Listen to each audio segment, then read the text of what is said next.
Yeah, exactly. So we kind of It's talked a big about this one, yeah. a little bit because it was rumored.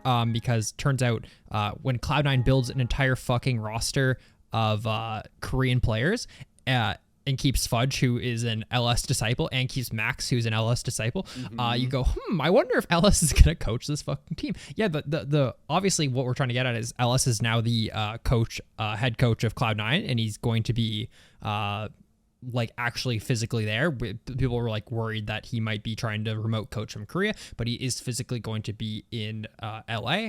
And I think this is fucking crazy. I think this is some of the biggest League of Legends news we've heard in a long time. I think it's bigger than like Cloud9 getting perks last year. I think it's insane personally, but I think so as well.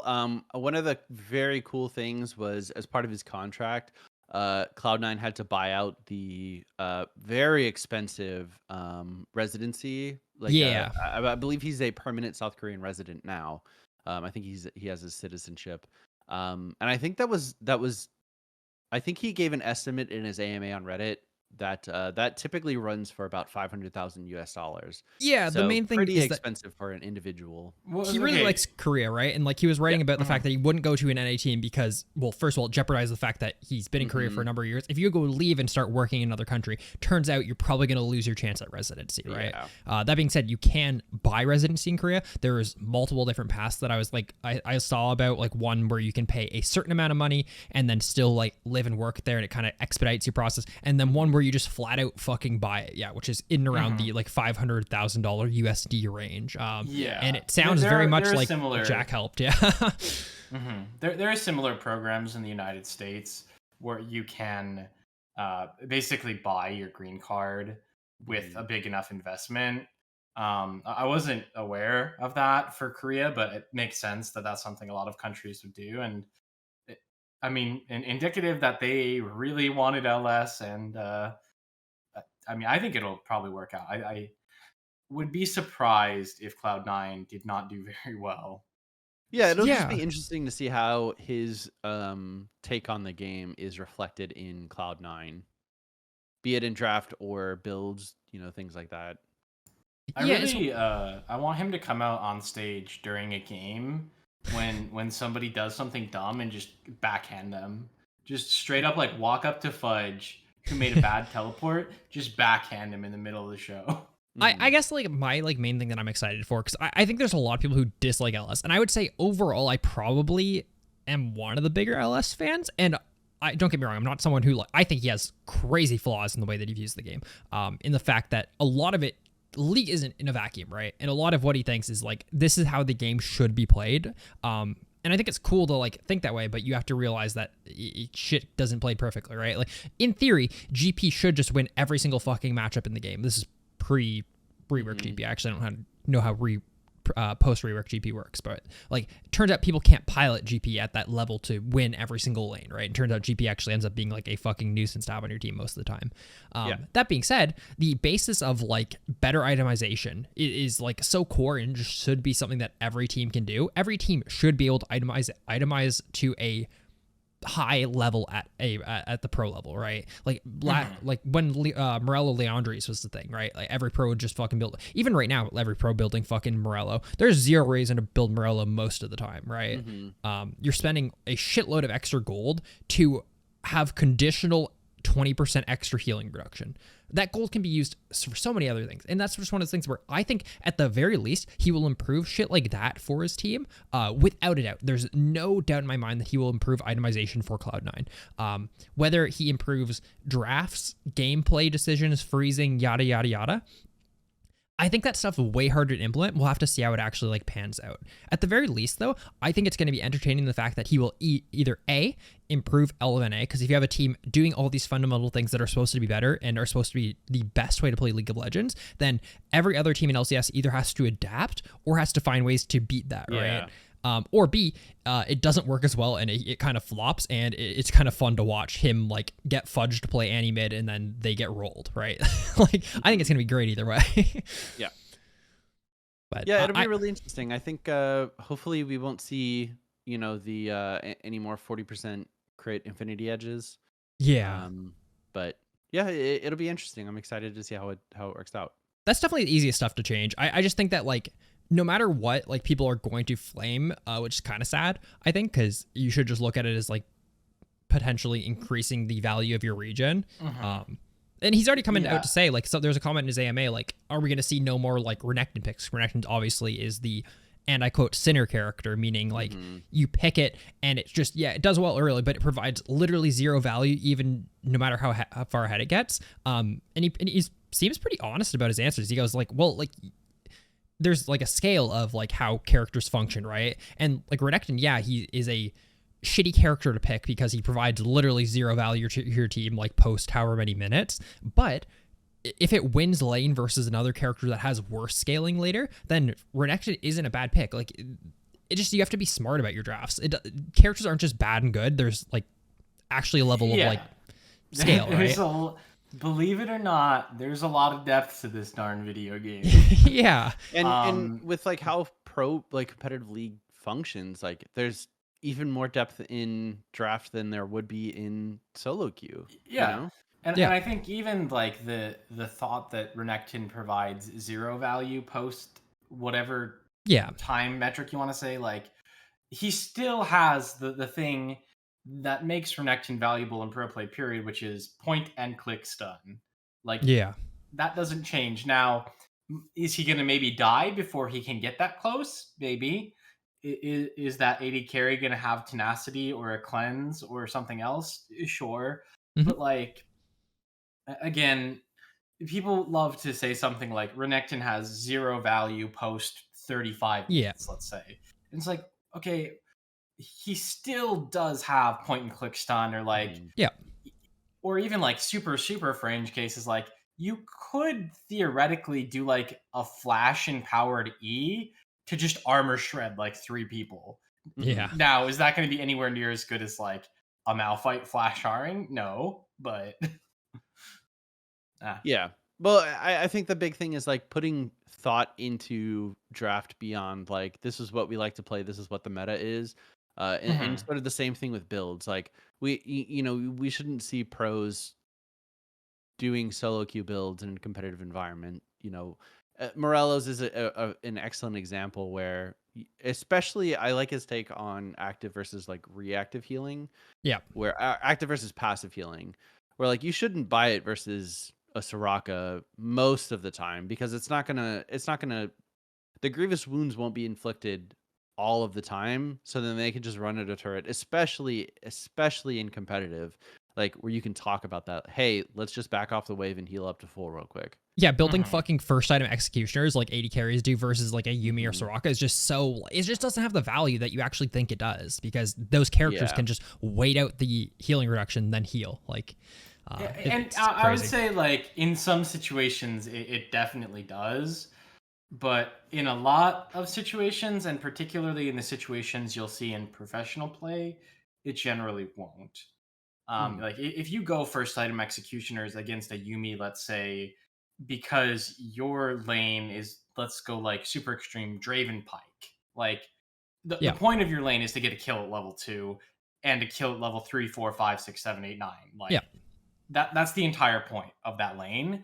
So you do anything you can to make that possible, and those characters are in for really like one trade, win it as hard as possible. So yeah, you want to cut the heal on the Yuumi, because it's, if they make it out, you've already failed, period. Yeah, that's fair. I understand that. As opposed to like if you're playing something that's trying to like poke, it's like, great, okay, they'll wait for your grievous wounds to expire and heal anyway.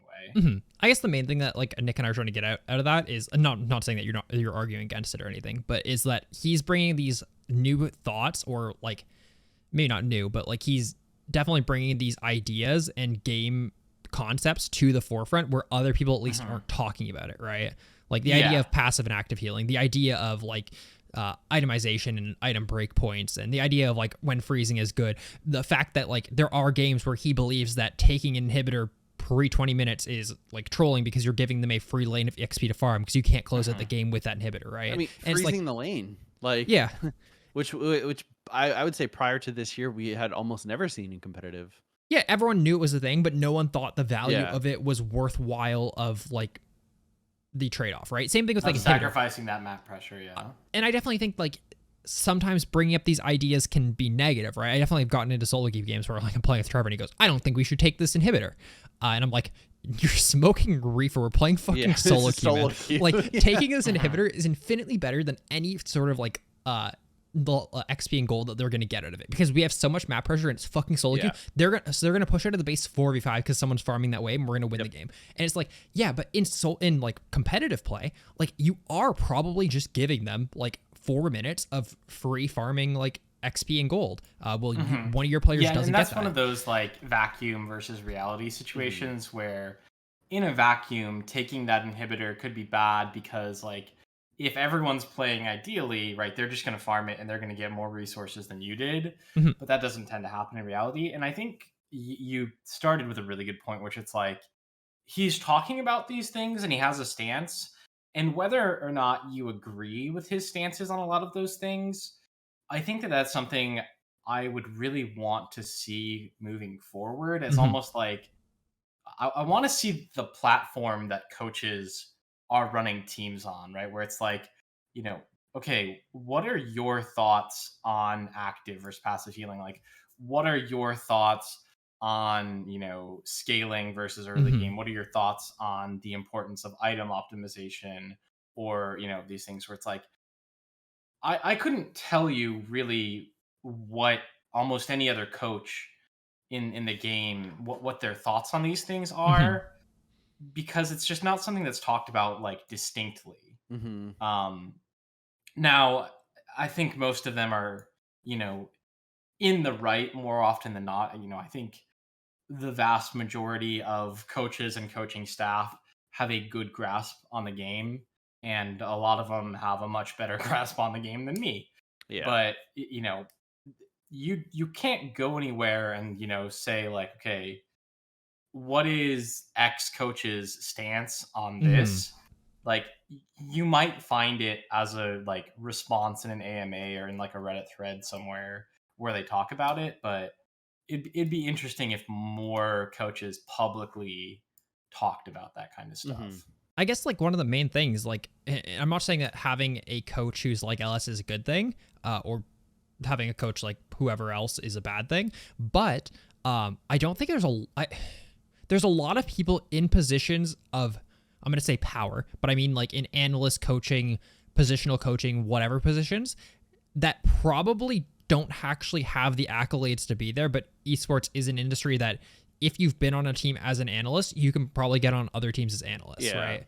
Mm-hmm. And I very much, I don't agree with everything Ellis has to say, but I very much think he deserves to be in a coaching position. I think he has the accolades and the like level of in-game knowledge to back up the position. Whereas I think there's tons of other people who do not, but are there because of just past experiences. Yeah.